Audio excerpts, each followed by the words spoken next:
Hello student, स्वागत है आप सभी का आज के सेशन में। कैसे हैं आप सभी लोग। तो सबसे पहले बच्चे आरआरबी एएलपी का रिजल्ट आउट हो गया है, आप लोगों ने देख लिया होगा।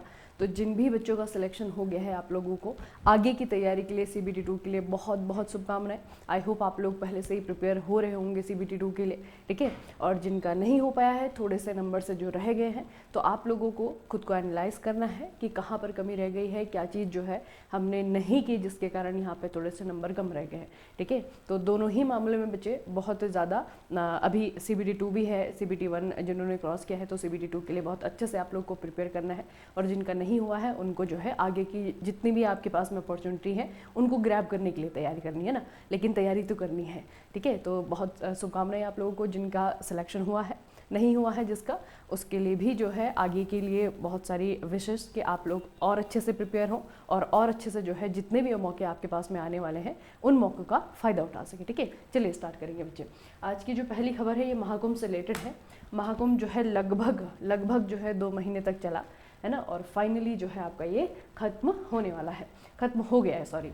तो महाकुंभ के बारे में एक अलग से वीडियो के माध्यम से मैंने आपको इसके सिग्निफिकेंस के बारे में, इसके प्रकार के बारे में सारी चीज़ें बताई हैं। उस बीच में बहुत कुछ नहीं हुआ। एक स्टैम्पीड यानी कि भगदड़ हमने देखी, जिसके बाद में कमेटी बनाई यूपी सरकार ने, ठीक है, एक वो न्यूज़ हमने देखी। उसके अलावा कुछ वायरल कंटेंट है बच्चे, तो वहाँ से तो नहीं बनेगा क्योंकि ऐसा कुछ अच्छा वायरल नहीं हुआ है जिसकी वजह से जो है कोई ना कोई क्वेश्चन आपको पूछा जाए ना। बाकी इसके जो हिस्टोरिक चीज़ें हैं वो पूछी जा सकती हैं। तो फिलहाल इस वाले कुंभ में जो है आपका जो स्टैटिक पोर्शन है वो मैंने आपको बता दिया था, और वहीं से ज़्यादा क्वेश्चन आने की संभावना भी रहेगी, ठीक है। अच्छा, ये जो है आपका समाप्त हो गया है। शिवरात्रि थी कल, तो कल के ही दिन जो है इसका आखिरी स्नान हुआ 26 फरवरी को, और आखिरी स्नान के साथ में, आखिरी अमृत स्नान के साथ में ये आपका खत्म हो गया, ठीक है। तो बच्चे इसमें थोड़ा सा ये चीज़ याद रखना कि इसके जो शाही स्नान थे, टोटल इसमें 6 शाही स्नान थे, 6 सैक्रेड स्नान थे। कौन कौन से तारीखें हुए थे, तो 13 जनवरी को ये आपका शुरू हुआ था, ठीक है, मकर संक्रांति के दिन में, ठीक है, पुष पूर्णिमा के दिन में। उसके बाद में मकर संक्रांति जनवरी 14 को दूसरा हुआ, फिर मौनी अमावस्या, ये एक ज़्यादा इंपॉर्टेंट है क्योंकि उस दिन भगदड़ हुई थी, है ना। मौनी अमावस्या है जनवरी 29 को। उसके बाद बसंत पंचमी 2 फरवरी को, माघ पूर्णिमा जो है आपका फरवरी 12, और फिर आपका महाशिवरात्रि यानी कि कल फरवरी 26, इस दिन जो है इसका अंतिम स्नान किया गया। तो 144 साल बाद आने वाला जो महाकुंभ है प्रयागराज में इस बार हुआ। यूपी सरकार ने जो है कई मामलों में, कई एस्पेक्ट में बहुत अच्छे से जो है इस बहुत बड़े आयोजन को जो है कंडक्ट करवाया, ठीक है। और इसका आखिरी जो स्नान था वो भी कल आपका खत्म हो गया, ठीक है। तो बच्चे ये जो आपका महाकुंभ है इससे रिलेटेड क्वेश्चन आने की बहुत ज़्यादा चांसेस हैं। एक अलग से वीडियो लेकर के जो है इसके बारे में मैंने आपको बताया है, तो वो एक बार ज़रूर देख के चले जाना, ठीक है, क्योंकि जो आने वाले एग्जाम्स हैं वहाँ पे इससे रिलेटेड क्वेश्चन आपको देखने को मिल सकते हैं। चलिए, अब अगली जो न्यूज़ है उसके लिए यहाँ पे देखिए नक्शा आपको दिख रहा है, एक मैप, ठीक है। मैप में जो है आपकी अलग अलग जगहों का नाम लिखा हुआ है, लेकिन आपको मालूम है कि ये जो नक्शा है ये पृथ्वी का नहीं है, ठीक है। ये नक्शा बच्चे मून का है, ये चांद का है, और पहली बार इसरो के हाथ लगा है चांद का एक डिटेल्ड मैप। जब आप अपनी दुनिया का यानी कि पृथ्वी का जब आप नक्शा देखते हैं तो हमें कैसे मालूम होता है ना कि यहाँ पे रेगिस्तान है, यहाँ पे पानी है, रेगिस्तान में यहाँ पे ये शहर है, इस शहर के अंदर ये गांव है। इस तरीके से डिटेल में जो है हमें अपने नक्शे के बारे में पता होता है, ठीक है। हर चीज़ के नक्शे हमारे पास में होते हैं। अगर प्रशासन देखना है तो उसका अलग नक्शा है, अगर जियोग्राफी देखना है तो उसका अलग नक्शा है ना। हर एक चीज़ का जो है अलग अलग नक्शा होता है।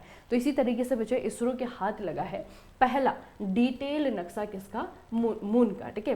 तो बच्चे इसके बारे में थोड़ा सा देखेंगे कि ये जो चंद्रमा का जो दक्षिणी ध्रुव है इसका जो पहला विस्तृत मानचित्र बनाया है ये कहाँ के लोगों ने बनाया है, ठीक है, और ये कैसे कैसे जो है डेवलप किया गया है। देखिए, अहमदाबाद में भौतिक अनुसंधान प्रयोगशाला, चंडीगढ़ में पंजाब विश्वविद्यालय, और बेंगलुरु में इसरो के इलेक्ट्रो ऑप्टिकल सिस्टम प्रयोगशाला के शोधकर्ताओं ने रोवर प्रज्ञान, जो हमने रोवर भेजा था प्रज्ञान चंद्रयान 3 में, उसने जो डेटा प्राप्त किया था उसका उपयोग करके मानचित्र बनाया, ठीक है। और ये अभी तक का सबसे डिटेल्ड जो है मैप बना है मून का, ठीक है, मून के दक्षिण ध्रुव का। इसे अच्छा, अब इसमें जो बच्चे इन्होंने मानचित्र बनाया है ना, इसमें डेटा जो इस्तेमाल किया गया है वो रोवर प्रज्ञान के द्वारा भेजा गया डेटा इस्तेमाल किया गया है। इसमें जो है आपका रेगुलित थोड़ा सा याद रखना इस शब्द को। रेगुलित किसे कहा जाता है, ये कहा जाता है चांद की सतह को, ठीक है, चंद्र सतह को ढकने वाले ढीली चट्टान के टुकड़े और धूल की रासायनिक संरचना का विश्लेषण करने के लिए 9 दिवसीय मिशन पर तैनात किया गया था प्रज्ञान को। ठीक है, तो जो 9 दिन का जो मिशन है वो खत्म होने के बाद में उसने जो भी डेटा भेजे उस डेटा के अकॉर्डिंग इन्होंने ये नक्शा तैयार किया है।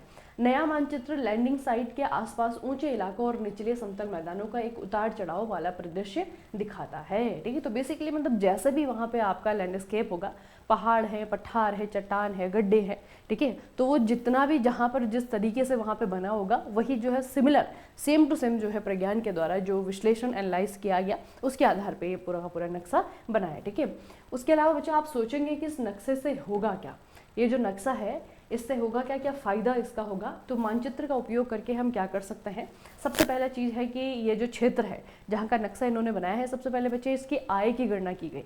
ठीक है, आयु की गणना की गई कि कितनी उम्र होगी इसकी। तो आयु जो है लगभग 3.7 बिलियन वर्ष आंकी गई।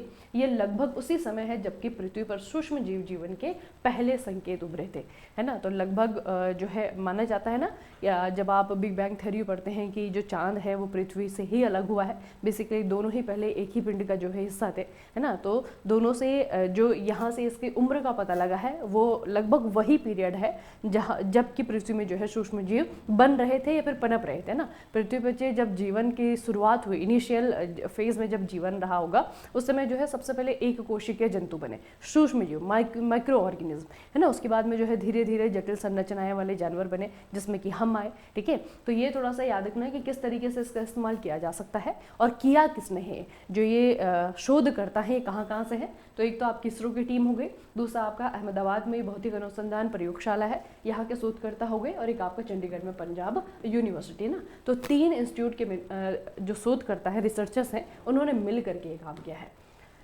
चलिए अगली जो न्यूज़ है बच्चे उसके लिए पहले हम एक टर्म को पढ़ लेते हैं। आप लोग इन्वायरमेंट की तैयारी कर रहे हैं CBT 2 के लिए, देखिए तो वहाँ पे आपका बहुत काम आएगा ये।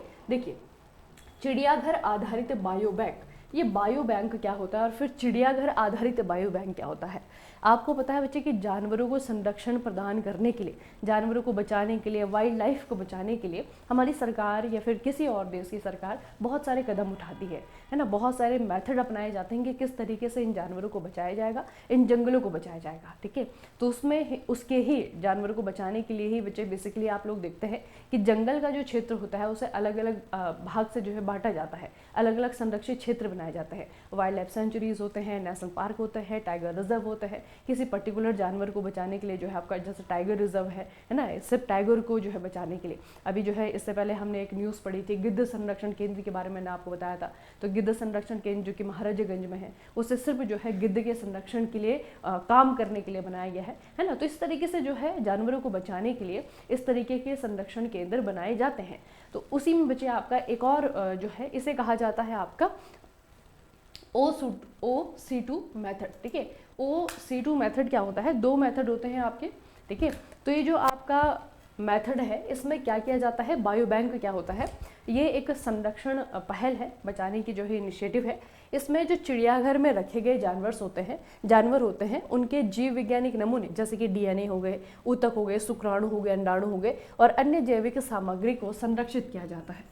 ठीक है, मतलब कि जो किसी एक जो प्रजाति है जो कि विलुप्त होने वाली है, ठीक है, अगर उसे भविष्य में ऐसी टेक्नोलॉजी भी आ रही है ना कि जो आपका फर्टिलाइजेशन है ना, इस तरीके की जो चीज़ें हैं वो लैब में ही करवाई जा रही हैं। तो अगर नेचुरल रूप से अगर आबादी नहीं बढ़ रही है तो लैब में जो है इस तरीके के फर्टिलाइजेशन करवा करके, लैब में जो है आपका फर्टिलाइजेशन करवा करके उस जानवर की जो कि मरने वाला है, जो कि खत्म होने वाले हैं पृथ्वी से, उनकी तादाद को बढ़ाया जा सकता है ना। तो इस प्रकार की टेक्नोलॉजी जो भविष्य में जो थोड़ी सी संभावित है, जिनको हमको लगता है कि हाँ यहाँ पे पोटेंशियल है, इस तरीके की टेक्नोलॉजी बन सकती है, उसके लिए बच्चे क्या किया जाता है कि इस तरीके के जो आपके जैविक सामग्री होती है, ऊतक हो गया, टिश्यूज हो गए, आपके DNA, क्योंकि अब जानवर जो है हर प्रकार के होते हैं, अलग अलग स्पीसीज के जानवर होते हैं, तो उनका जो ऑर्गेनिक मैटर होता है, जैविक सामग्री होती है, वो हर जानवर में अलग है। ठीक है, तो इसीलिए जो है इस तरीके की चीज़ें जो है संभाल करके रखी जाती है ताकि भविष्य में अगर इस तरीके की टेक्नोलॉजी कोई डेवलप होती है तो इन प्रकार के जीवों को बनाया जा सके।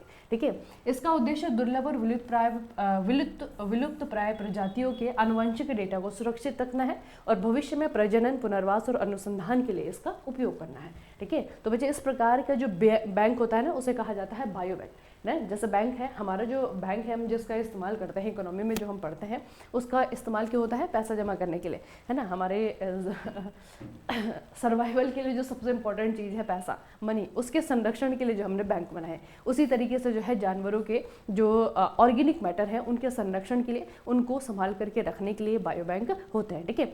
अब भारत में जो है बच्चे पहला बायो बैंक बना है, ठीक है। न्यूज़ जो है, न्यूज़ ये नहीं है, न्यूज़ है कि भारत में वन्यजीव संरक्षण में एक महत्वपूर्ण कदम उठाते हुए पश्चिम बंगाल के दार्जिलिंग स्थित पद्मजा नायडू हिमालयन प्राणी उद्यान में देश के पहले चिड़ियाघर आधारित बायो बैंक की स्थापना की गई है, ठीक है।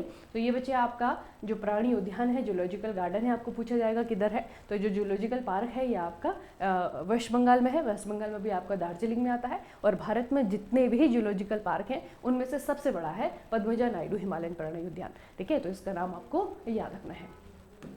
अगली जो खबर है उसके लिए, अब इससे पहले हमने इन्वायरमेंट का एक बहुत अच्छा टॉपिक पढ़ा, अभी जो है आप पढ़ेंगे इकोनॉमिक्स का एक बहुत अच्छा टॉपिक, ठीक है। देखिए बच्चे, एक न्यूज़ मैं आपको बताती हूँ, ये अगली खबर नहीं है, लेकिन जो खबर है उसको समझने के लिए पहले इसे थोड़ा सा पढ़ना होगा। यहाँ पे लिखा हुआ है तेजस कार्गो लिमिटेड IPO, ठीक है। Tejas cargo IPO bidding started from February 14, 2025 and ended on February 18, 2025।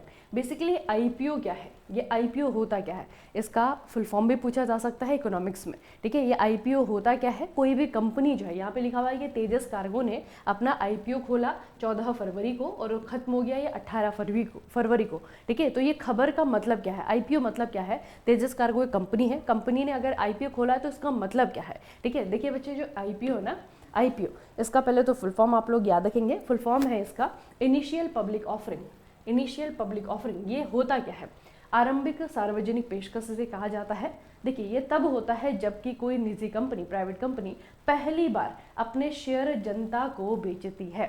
इस प्रक्रिया से कंपनी एक सार्वजनिक कंपनी बन जाती है और इसके शेयर का स्टॉक एक्सचेंज पर कारोबार किया जा सकता है, ठीक है। समझ में आया कुछ? अगर कोई कंपनी है, पहले तो बहुत छोटी सी कंपनी है, ठीक है, उसके शेयर इतने ज़्यादा नहीं है या फिर प्रॉफिट इतना ज़्यादा नहीं हो रहा है कि वो अपने शेयर मार्केट में उतार सके, ठीक है। जब कंपनी थोड़ी सी बड़ी हो जाती है, निजी कंपनी जो है आपका एक लिमिट से ऊपर प्रॉफिट कमाने लगती है, उसके बाद में जो है वो स्टॉक एक्सचेंज, चाहे बॉम्बे स्टॉक एक्सचेंज हो, चाहे आपका नेशनल स्टॉक एक्सचेंज हो, मतलब BSE या NSE, कहीं पे भी बच्चे अपना IPO लॉन्च करती है, ठीक है। IPO लॉन्च का मतलब क्या है कि अपने शेयर जो है मार्केट में बेच देती है। जब लोग उसे खरीदते हैं तो कंपनी को पैसा मिलता है, कंपनी उसका फ़ायदा जो है अपने बिजनेस को एक्सपेंड करने में लगा सकती है ना। तो इस तरीके से जो है जब भी किसी कंपनी को मार्केट से पैसा चाहिए, अपने जो शेयर है अगर उसे बेचने हैं, तो वो जब बच्चे पहली बार उन शेयर को पब्लिक के सामने रखती है, पब्लिकली रखती है, उसे कहा जाता है IPO, ठीक है। तो इसी से रिलेटेड आपकी अगली न्यूज़ है, एक रिपोर्ट आपकी जारी हुई है और इस रिपोर्ट में बताया है कि IPO बेचने वाले, या फिर कह सकते हैं कि IPO को सबसे ज़्यादा IPO पब्लिश करने वाली जो कंट्री है वो है भारत, ठीक है। देखिए फरवरी 2025 में जारी इंडेक्स वैली रिपोर्ट 2025 के अनुसार भारत 2024 में प्रारंभिक सार्वजनिक पेशकश यानी कि IPO में वैश्विक नेता के रूप में उभरा है। भारतीय कंपनियों ने 2024 में IPO के माध्यम से लगभग $19.5 बिलियन जुटाए हैं, ठीक है, जो कि दुनिया भर में IPO का 23% है, ठीक है। तो सबसे ज़्यादा IPO रिलीज़ करने वाली जो कंट्री है वो बन गई है इंडिया, ठीक है। 2024 में सबसे ज़्यादा IPO के माध्यम से जो पैसा जुटाए हैं वो भारतीय कंपनी है, ठीक है। तो ये बच्चे आपको रिपोर्ट याद रखनी है और IPO याद रखिएगा। IPO है क्या, बहुत बेसिक सा एक टॉपिक है आपका इकोनॉमिक्स में। चलिए अगला जो है आपकी न्यूज़ है, ये है बायोपॉलीमर से रिलेटेड। बायोपॉलीमर पहले तो होते क्या हैं, देखिए कुछ नाम है यहाँ पे, इनमें से कुछ नामों का आप लोग जानते होंगे, जैसे कि चिटोसन को जानते होंगे आप, कोलेजन को जानते होंगे, सेलुलोज को जानते होंगे, जिलेटिन को जानते होंगे ना। आई होप कि जानते हो आप इन नामों को। तो बच्चे जितने भी आपकी चीज़ें दिख रही हैं आपको, ये जैविक चीज़ें हैं, ठीक है। जैविक का मतलब क्या है कि जैविक सामग्री से बने हुए हैं, केमिकल का इस्तेमाल नहीं किया है इनको बनाने के लिए, ठीक है। जिलेटिन है, सेलुलोज है, कोलेजन है, चिटोसन है। बेसिकली ये बच्चे एग्जाम्पल्स हैं किस चीज़ के, बायोपॉलीमर्स के। अब आता है क्वेश्चन कि बायोपॉलीमर्स होता क्या है, ठीक है। देखिए बायोपॉलीमर्स क्या होते हैं, बायोपॉलीमर एक ऐसे पॉलीमर होते हैं जो कि पेट्रोलियम के बजाय पौधों और सूक्ष्म जीवों जैसे जीवित जीवों से उत्पन्न होते हैं या उनसे प्राप्त होते हैं, जो कि पॉलीमर का पारंपरिक स्रोत है, ठीक है। तो ये बच्चे थोड़ा सा याद रखना है कि अगर पॉलीमर को अगर जीवों का या फिर पेड़ों का इस्तेमाल करके बनाया गया है तो वो आपके जो है बायोपॉलीमर्स हैं, ठीक है। इनके एग्जांपल ये सारे के सारे हैं, चिटोसन है, जेलाटिन है, सेलुलोज है, सारे के सारे कोलेजन है, ये सारे के सारे जो हैं बायोपॉलीमर्स हैं और इनको बनाया गया है या तो सूक्ष्म जीवों, ठीक है, या फिर आपका पौधों, ठीक है, इनसे बनाया गया है।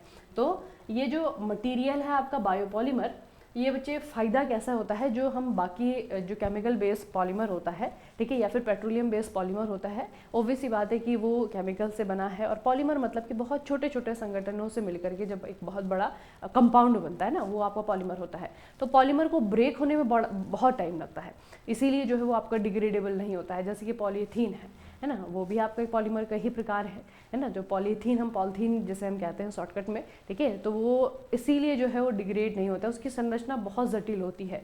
तो यही संरचना अगर हम इसमें ऑर्गेनिक मटेरियल का इस्तेमाल करते हैं, सूक्ष्म जीवों का इस्तेमाल करते हैं, पेड़ पौधों का इस्तेमाल करते हैं, तो वो आसानी से डिके हो जाता है और वो इन्वायरमेंट को बहुत ज़्यादा हार्म नहीं पहुंचाता है, ठीक है। तो ये जो बायोपॉलीमर है, इससे रिलेटेड खबर क्या है अगली, इससे रिलेटेड खबर ये है कि उत्तर प्रदेश के मुख्यमंत्री योगी आदित्यनाथ ने 22 फरवरी 2025 को लखीमपुर खीरी के कुंभी में देश के पहले बायोपॉलीमर संयंत्र का शिलान्यास किया है, ठीक है। हमारी कंट्री का पहला बायोपॉलीमर संयंत्र ये लखीमपुर खीरी यानी कि उत्तर प्रदेश में शिलान्यास इसका किया गया है। यह plant Balrampur sugar mills limited के द्वारा लगभग 2850 करोड़ की लागत से बनाया गया है और इस परियोजना का उद्देश्य प्लास्टिक को टिकाऊ पॉलीमर से बदलना है, जिससे कि पर्यावरण संरक्षण को बढ़ावा मिलेगा, है ना। तो एनवायरनमेंट से रिलेटेड भी है इनडायरेक्टली और आपका करंट अफेयर में भी। तो आपको याद रखना है कि हमारे देश का पहला बायोपॉलीमर संयंत्र कहाँ पे बना है, लखीमपुर खीरी यूपी में। अगली जो बच्चे आपकी न्यूज़ है, यहाँ पे देखिए बहुत ही इंटरेस्टिंग चीज़ आपको दिख रही है, पानी के नीचे कुछ तो है। ये पानी के नीचे जो है ना बच्चे, ये है म्यूजियम, ठीक है।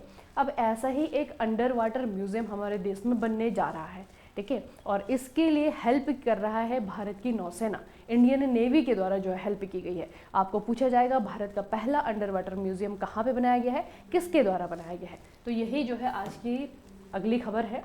भारतीय नौसेना का INS गुलदार, इंडियन नेवल शिप, ठीक है, गुलदार भारत का पहला अंडर वाटर म्यूजियम बन जाएगा। इसे महाराष्ट्र पर्यटन विकास निगम लिमिटेड को सौंप दिया गया है। इस अंडर वाटर टूरिज्म प्रोजेक्ट में कुंभीर श्रेणी का जहाज INS गुलदार को सिंधुदुर्ग जिले में डुबाया जाएगा और स्कूबा डाइविंग के लिए इस्तेमाल किया जाएगा। यह जहाज पिछले साल करीब 4 दशक की सेवा के बाद में सेवा मुक्त यानी कि रिटायर हो गया था, ठीक है। तो एक रिटायर्ड जहाज है, ठीक है, ये पड़ा हुआ था ऐसे ही। तो इंडियन नेवी को आइडिया है कि इससे क्या किया जाएगा, इसे पानी के अंदर फिर से भेजा जाएगा और फिर बचे इसको एक प्लेटफॉर्म के रूप में इस्तेमाल किया जाएगा। ये अंडर वाटर म्यूजियम बनाया जाएगा, ठीक है। तो इनका मतलब इंडियन नेवी के द्वारा जो है आपका ये एक प्रकार का एग्रीमेंट ही है, किसके साथ में, महाराष्ट्र की सरकार के साथ में, ठीक है। और कहाँ पे इसे डुबाया गया है, ये है आपका सिंधुदुर्ग, ठीक है, सिंधुदुर्ग जो आपका जिला है, यहाँ पे इसे डुबाया जाएगा समुद्र के तट पे और फिर जो है उसे स्कूबा डाइविंग के लिए जो आपका अंडर वाटर जो टूरिज्म है उसको बढ़ावा देने के लिए जो है आपका इसका इस्तेमाल किया जाएगा, ठीक है। तो ये आपको थोड़ा सा याद रखना है, भारत का पहला अंडर वाटर म्यूजियम। अगली जो आपकी न्यूज़ है, ये न्यूज़ आपकी क्या कहते हैं उसे, बिना उसके है, थोड़ा सा फैक्चुअल ज़्यादा है तो आपको सीधा फैक्ट याद रखना पड़ेगा। अंतर्राष्ट्रीय सम्मेलन, इसका नाम रखा गया है प्रकृति, ठीक है बच्चे। इस सम्मेलन की खासियत ये है कि पहली बार हो रहा है 24 से लेकर के 25 फरवरी को कार्बन बाजार पर पहला अंतर्राष्ट्रीय सम्मेलन हुआ, नई दिल्ली में इसका आयोजन किया गया और इसका नाम रखा गया है प्रकृति, ठीक है, प्रकृति। कार्बन बाजार पर पहला अंतर्राष्ट्रीय सम्मेलन प्रकृति ऊर्जा दक्षता ब्यूरो यानी कि BEE इनके द्वारा आयोजित किया गया। और BEE जो है, ये जो ब्यूरो है, ये कौन से डिपार्टमेंट के अंदर में आता है, ये आता है केंद्रीय विद्युत मंत्रालय। केंद्रीय विद्युत मंत्रालय के अंडर में जो है आपका BEE आता है, ठीक है। तो कार्बन बाजार पर पहला अंतर्राष्ट्रीय सम्मेलन का नाम है प्रकृति, इसका आयोजन किया गया है नई दिल्ली में। अगली जो आपकी न्यूज़ है वो इन खिलाड़ी से रिलेटेड है। इन खिलाड़ी का नाम है, ये स्क्वैश खिलाड़ी हैं, इनका नाम है सौरभ घोषाल, ठीक है। सौरभ घोषाल से पहले एक खबर आई थी, फरवरी में इन्होंने जो है संन्यास ले लिया था, ठीक है। स्क्वैश के खिलाड़ी हैं, फरवरी में नहीं, सॉरी, इन्होंने 2024 में, अप्रैल 2024 में इन्होंने जो इंटरनेशनल स्क्वायर्स ये खेल रहे थे अपने मतलब कैरियर को विराम दे दिया था, ठीक है, और इन्होंने इंटरनेशनल जो स्क्वायर्स है वहाँ से इन्होंने संन्यास ले लिया था, ठीक है। लेकिन अभी दोबारा से आ गए हैं वापस मैदान में, ठीक है, और इस बार जो है इन्होंने बच्चे जीत लिया है अंतर्राष्ट्रीय संन्यास को खत्म करते हुए ऑक्टेन सिडनी क्लासिकल 2025 स्क्वैश प्रतियोगिता का एकल खिताब जीत लिया है, ठीक है। तो नाम याद रखेंगे, सौरभ घोषाल नाम है, स्क्वैश के खिलाड़ी हैं। अभी इन्होंने जो है रिसेंटली फरवरी 2025 में एक टूर्नामेंट जीता है ऑक्टेन सिडनी क्लासिक, यानी कि ऑस्ट्रेलिया में होता है ये, ठीक है। तो यहाँ पे आपका टूर्नामेंट हुआ था और इन्होंने यहाँ पे एकल खिताब जीता है। इससे पहले न्यूज़ ये थी कि अप्रैल 2024 में इन्होंने अपने कैरियर या फिर अपने जो प्रोफेशनल गेम है उसको खत्म कर दिया था, ठीक है। तो दोबारा से आ गए हैं। लेकिन अगली जो आपकी न्यूज़ है बच्चे वो इनसे रिलेटेड है। आपको पता है ये कौन है? ये है जर्मनी के चांसलर। हिटलर के बारे में तो सुना होगा ना, हिटलर कौन थे? जर्मनी के चांसलर, ठीक है। तो ये जो है ये जर्मनी के चांसलर हैं, इनका नाम है ओलाफ स्कोल्स, ठीक है, ओलाफ स्कोल्स। अब इस बार बच्चे दोबारा से यहाँ पे चांसलर के चुनाव हुए हैं और यहाँ पे कोई और व्यक्ति जीत गया है, ठीक है। तो जो पुराने चांसलर थे उनका भी नाम याद रखेंगे, ओलाफ नाम है, और जो नए यहाँ पे चांसलर के चुनाव हुए हैं वहाँ पे कौन जीता है? फ्रेडरिक मर्ज, ठीक है। तो फ्रेडरिक मर्ज जो है ये होंगे जर्मनी के अगले चांसलर, ठीक है। तो जैसे बच्चे हर देश में जो है राष्ट्र प्रमुख को या तो राष्ट्रपति कहा जाता है या तो जो है आपको प्रधानमंत्री कहा जाता है ना। अधिकतर देशों में जो है या तो प्रेसिडेंट कहेंगे या तो आपका प्राइम मिनिस्टर कहा जाएगा, है ना। तो यहाँ पर जो राष्ट्र प्रमुख की एक पोस्ट है उसे चांसलर कहा जाता है। तो जर्मनी चांसलर के जो है आपके चुनाव हुए थे और वहाँ पे कौन जीते हैं? फ्रेडरिक मर्ज जीते हैं। इनसे पहले कौन थे? तो इनका नाम है ओलाफ स्कोल्स, ठीक है। अगली जो आपकी न्यूज़ है ये आई है हरियाणा से। हरियाणा सरकार के द्वारा एक स्कीम लॉन्च की गई है। स्कीम देखिए बहुत ही इंटरेस्टिंग है। हरियाणा सरकार ने आपराधिक न्याय प्रणाली को मजबूत करने के लिए गवाह संरक्षण योजना 2025 बनाई है। गवाह संरक्षण योजना 2025 इन्होंने शुरू की है। मुख्यमंत्री नायब सिंह सैनी के नेतृत्व में लागू की गई इस योजना का उद्देश्य गवाहों को सुरक्षा प्रदान करना है। योजना उन मामलों में लागू होगी जिनमें सजा मृत्युदंड, आजीवन कारावास या 7 साल से ज़्यादा की सजा होती है, ठीक है। तो आप लोगों ने कई बार देखा होगा, फिल्मों में देखा होगा कि गवाह को जो है बहुत ही फॉर ग्रांटेड लिया जाता है और गवाह जो है या तो अपनी गवाही से डर के मारे मुकर जाते हैं या तो उनको मार दिया जाता है ना, उनकी जान को खतरा भी होता है। तो जो बच्चे इस तरीके के जो गवाह हैं और कोई बहुत इम्पॉर्टेंट अगर केस है ना, केस में इम्पोर्टेंस इन्होंने बताया है कि जिसमें मृत्यु दंड हुई है या फिर आजीवन कारावास हुई है या फिर 7 साल से ज़्यादा की सज़ा हुई है, अगर ये वाले जो है क्रिमिनल्स हैं और उनके बिहाफ में उनके अगेंस्ट कोई अगर गवाह है तो उस गवाह की सिक्योरिटी की जिम्मेदारी किसकी होगी? सरकार की होगी, है ना, गवर्नमेंट ऑफ हरियाणा की होगी। और इनके लिए जो है इन्होंने क्या किया है, एक अलग से योजना शुरू की है, गवाह संरक्षण योजना 2025, ठीक है। तो ये आपको याद रहना चाहिए, हरियाणा सरकार के द्वारा ये किया गया है। नायब सिंह सैनी यहाँ के मुख्यमंत्री हैं वर्तमान में। चलिए बच्चे, तो आज की खबर यहीं पे समाप्त करेंगे, ठीक है। और उसके अलावा CBT2 RRB JEE की प्रिपरेशन अगर आप लोग कर रहे हैं तो कर ही रहे होंगे, तो आप लोगों को बच्चे इन्वायरमेंट, कंप्यूटर और आपका करंट अफेयर ये पढ़ाया जा रहा है। सुबह 10 बजे जो है आपकी क्लास होती है, ठीक है, वहाँ पे आप लाइव आ सकते हैं। और उसके अलावा अगर आपको एक एलोबरेटिव रूप से जो है प्रैक्टिस करनी है, मतलब कि टॉपिक वाइज अगर प्रैक्टिस करनी है तो उसके लिए जो भी आपकी लाइव क्लासेस चल रही हैं जो कि हमारे मोबाइल एप्लीकेशन पे हैं, ठीक है। GK कंप्लीट MCQ प्रैक्टिस नाम से बैच है, तो आप दोनों ही चीज़ों को ट्राई कर सकते हैं, देख सकते हैं। बहुत ज़्यादा बेनिफिशियल बच्चे डेटा आपके लिए बनाया जा रहा है, ठीक है, जो कि एग्ज़ाम में आने के लिए कह सकते हैं कि मोर अप्रोप्रिएट है ना। तो वो चीज़ें आप लोग देख सकते हैं। PDF आपको जो हमारी YouTube क्लासेस हैं उसकी PDF आपको बिल्कुल फ्री में मिलती हैं, ठीक है। तो अगर क्लासेस लेने का समय नहीं लगता है या फिर टाइम को मैनेज नहीं कर पाते हैं तो एटलीस्ट एग्ज़ाम में जाने से पहले जो ये इम्पॉर्टेंट कंटेंट आपको दिया जाता है उसको पढ़ करके एक बार ज़रूर चले जाएगा, ठीक है। चलिए फिर आज के सेशन को यहीं पर समाप्त करेंगे, मिलेंगे फिर कल के सेशन में। तब तक के लिए पढ़ते रहिए, अपना खूब सारा ख्याल रखिएगा। आप सभी को बहुत बहुत धन्यवाद।